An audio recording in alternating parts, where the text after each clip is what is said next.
લીલું કાપડ આપી અને દર્દીનો કહો કે રામદેવીનો ઘોડીલો તૈયાર કરી. અરે દરજી કોરે ઘોડીલાને આટલી દી છે એ કે એમના માટે કપડાનો ઘોડીલો બની આલો એ કઈ દૂધ પીવું. ભલે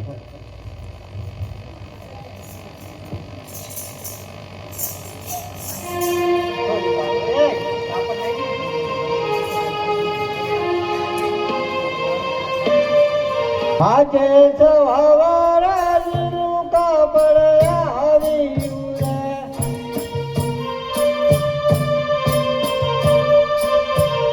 રામદેવ ઘોડીલો ઝીલવો સવારા લીલું કાપડ આવ્યું રે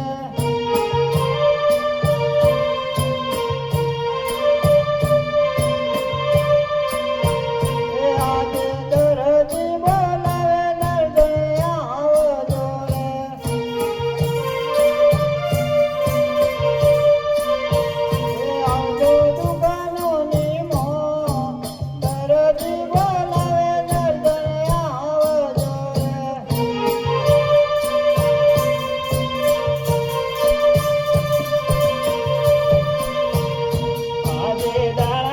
બોલાવે દર્જણ આવે રે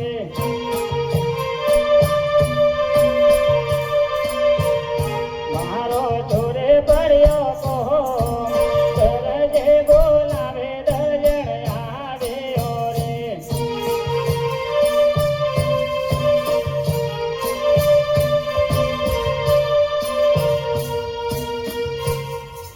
અરે મને શા માટે બોલાવે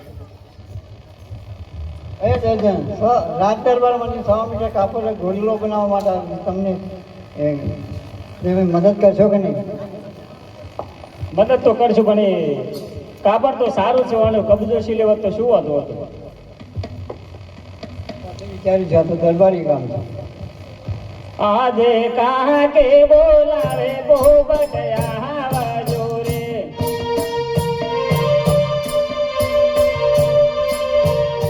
આવજો દુકાનો ને મોય કહા કે બોલાવે બહુ બટયા જોરે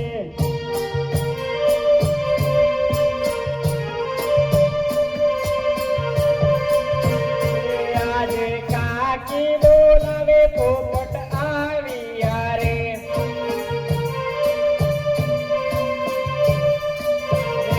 આવ્યા દુકાનોની મોય કાકી બોલાવે પોપટ આવ્યા રે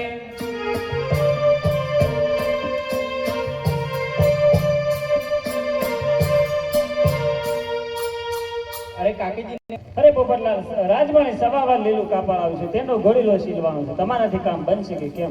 કામ તો બનશે પણ પેલા કાપડ જોવું પડશે. અરે કાકી કાપડ તો સારું છે પણ આમાંથી મારો શર્ટ બનશે? તમારો શર્ટય બનશે ને મારો કબજોય પણ બનશે. એવું છે? હા તો હાલો તમે તમારું વિચારો પણ મારું શું થયું? તમારું એ જે થવું હોય એ થાય. પોતાનું તો હવે વિચારે પણ પારકાનું તો વિચારવું પડે. કોમ કર્યું તો સ્વાર્થ માટે ના કરવું, પરમાર્થ માટે કરવું. અત્યારે તો સ્વાર્થ માટે જ કરે છે, પરમાર્થ માટે કોઈ નહીં કરતું. સ્વાર્થનો ને પરમાર્થનો ફેર પડે છે. આજે સવારે લીલું કાપડ